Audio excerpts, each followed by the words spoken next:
Halo guys, hari ini kita mau bahas spesialis mengenai dugaan surat palsu Suparno teman-teman ya. Tetapi ini hanya dugaan teman-teman ya, dan kita belum tahu bagaimana cerita aslinya. Jadi gini, ceritanya pada sidang hari Rabu tanggal 28 Februari kemarin ya, pada perkara nomor 32 di Petun, terungkap sebuah fakta. Ada sebuah surat, oke? Surat itu adalah surat yang diduga palsu.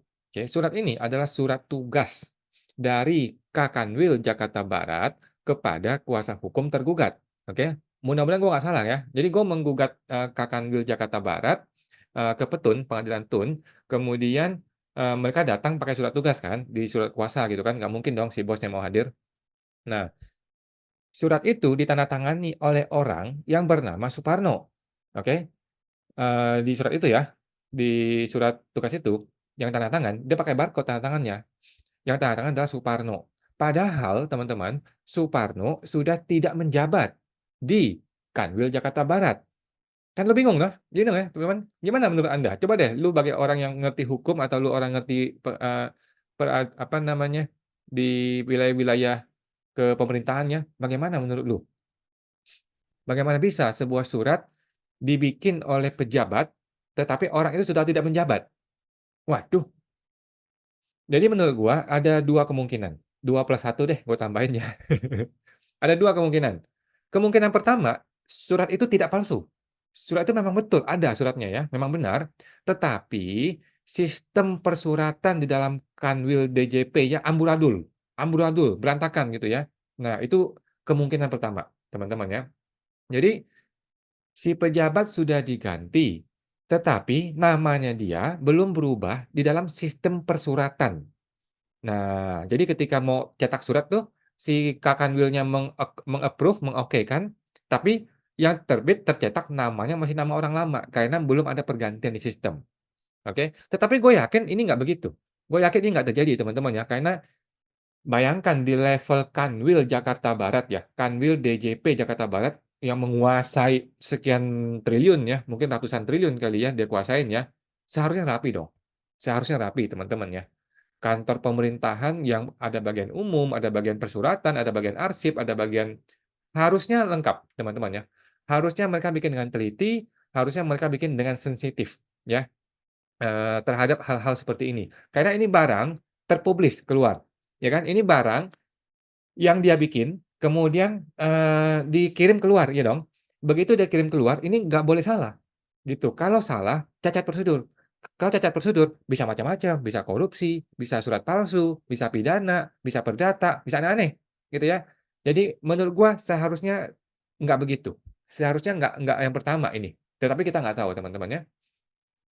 Kemungkinan kedua Kemungkinan kedua, surat itu memang diduga palsu. Oke, diduga palsu, diduga sengaja dibuat oleh seseorang bernama Suparno. Gitu teman-teman ya. Untuk apa? Untuk mengelabui hakim. Oke, dan kita semua. Dan kita semua ya. Untuk membuat seolah-olah ini kuasa hukum benar nih. Padahal enggak. Gitu ya. Seolah-olah surat ini betul ada dan memang diserahkan kepada hakim dan memang berjalan. Seharusnya gitu. Padahal enggak begitu. Oke. Kalau ini sih bahaya teman-teman ya. Kalau ini sih, waduh, bisa kacau negara ini teman-teman ya. Bisa kacau negara ini kalau pejabat begitu. Nggak tahu teman-teman, kita nggak tahu apa yang terjadi teman-teman ya. Oke, gue tambahin bonus yang ketiga deh. Kemungkinan yang ketiga nih teman-teman ya, kemungkinan ketiga, Pak Farid, sebagai kakak Milan baru nih ya, kakak Milan baru namanya Pak Farid nih. Pak Farid sebenarnya nggak mau menanggung beban yang diciptakan oleh oleh oleh eh incumbent ya, oleh Suparno. Sebenarnya, dia nggak mau bikin surat tugas. Ngapain? Bukan urusan gua kok, ini lu yang berantem kenapa gue masih bikin surat tugas. Kira-kira seperti itu.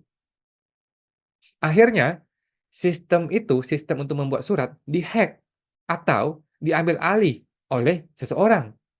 Kemudian surat tugas itu dibikin. Dibikinlah surat tugas itu yang stempel, yang tanda tangan Suparno. Apakah begitu? Nggak tahu teman-teman, nggak tahu. Tapi gue yakin ini bukan bukan kerjaan Pak Farid. Gue yakin nggak mungkin dong Kak Kanwil baru yang baru masuk "Ayo dong kita bikin surat palsu yuk, pakai nama Suparno yuk." Enggak, gue yakin enggak. Gue yakin enggak begitu, oke. Ada seseorang, orang dalam nih ya, yang membuat surat itu, tetapi dia tahu bahwa Pak Farid sudah tidak mau, gitu. Orang ini pikir, hakim kan bodoh, kita kasih aja surat palsu, ngapain? Nggak masalah. Memang hakim tahu? Kan enggak ya. Dan memang hakim nggak tahu teman-teman ya, memang hakim nggak tahu. Seandainya gua tidak protes, nggak tahu tuh, hakim nggak tahu teman-teman ya, gitu ya. Kalau gua nggak protes, gua nggak kasih tahu ke hakim nggak tahu teman-teman ya, oke. Nah, tetapi yang gua tahu ya, gua update dong ya. Dia kira gua nggak update tuh, dunia persilatan di Kanwil Jakbar. Ternyata gua sedikit update teman-teman ya. Nah teman-teman, ini perlu menjadi perhatian khusus bagi kita semua teman-teman ya, bagaimana seorang pejabat mempraktekkan perilaku yang error, kemudian bukan hanya perilaku, tetapi suratnya error, teman-teman ya. Surat yang sudah terbit, kemudian surat itu dikirim ke pihak luar, error di dalamnya. Ini adalah sebuah tindakan yang sangat-sangat berbahaya, teman-teman ya. Kalau gua seorang advokat, gua laporin ke polisi, masuk penjara tuh orang, hati-hati. Hati-hati loh, oke? Nah, tetapi semua ini masih dugaan, guys, ya. Semua ini masih dugaan ya. Kan gue bukan orang dalam ya, kan gue nggak ngerti ya. Gue nggak tahu bagaimana sih proses, di internal, di DJP itu, sehingga terciptalah surat tersebut gitu ya, yang diduga palsu ya. Gua sih berharap ya, ada penjelasan resmi dari DJP ya. Tolong dong DJP ya, di-tag dong DJP ya, di video ini. Karena ini sangat serius. Ini ada orang sedang mau membodoh-bodohin hakim, oke? Seandainya gue nggak protes, kita semua dibodohin, kita semua dibego-begoin sama seseorang, oke? Seseorang ini kita nggak tahu siapa. Apakah Pak Farid? Nggak mungkin. Apakah saudara Suparno? Tapi kan dia sudah pindah. Apakah ada seseorang di dalam kantor DJP Kanwil itu? Kita nggak tahu teman-teman ya, kita nggak tahu. Nah, supaya tidak terjadi fitnah, supaya nggak jadi bingung teman-teman ya, supaya ada kepastian hukum ya, gua akan menggugat ke petun terhadap surat tersebut, oke? Nah, nanti kita lihat di pengadilan biar hakim yang membuka prosesnya. Bagaimana surat ini bisa terbit? Biar hakim yang menanyakan kepada tergugat, teman-teman ya. Jangan sampai ada surat yang dibikin secara ilegal, palsu, tanpa diketahui oleh penanggung jawab DJP, Kanwil ya, yaitu Pak Farid Kakanwil yang baru. Jangan sampai teman-teman ya. Nanti kita minta pertanggungjawaban teman-teman, kepada beliau ini ya.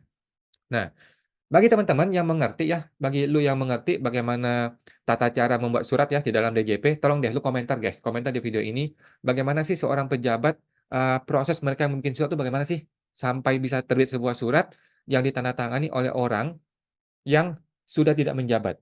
Atau bagaimana prosesnya? Bagaimana bisa lolos? Ini kan sudah ada barcode nih, berarti kan surat resmi dong. Surat resmi berarti kan ada otorisasi, ada satu tahap otorisasi yang menyebabkan surat ini terbit. Siapa yang mengotorisasi? Nggak mungkin Pak Farid, nggak mungkin, gue yakin nggak mungkin Pak Farid. Tapi kita nggak tahu teman-teman ya, kita nggak tahu, oke? Nanti gua akan gugat ke petun dan kita mau lihat, bagaimana prosesnya, supaya ini proses terbuka terang benderang, supaya nggak ada dusta di antara kita, supaya nggak ada fitnah-fitnahan nih di antara kita nih, supaya terang benderang bagaimana proses terciptanya surat tugas tersebut. Karena ini bukan sekali, 2 kali ya, sudah 3 kali ada kuasa hukum diusir oleh hakim gara-gara sembarangan bikin surat tugas. Itu teman-teman ya. Oke, gue sih cukup prihatin ya terhadap bagaimana persuratan di Kanwil ini ya. Tetapi nggak apa-apa, kita berharap mereka kasih klarifikasi, kalau nggak melalui, eee, mungkin surat atau melalui video, atau bisa langsung datang ke podcast gua, kalau nggak ya biar dibuka di muka pengadilan. Gitu teman-teman ya, oke? Semoga terbantu, sampai jumpa lagi.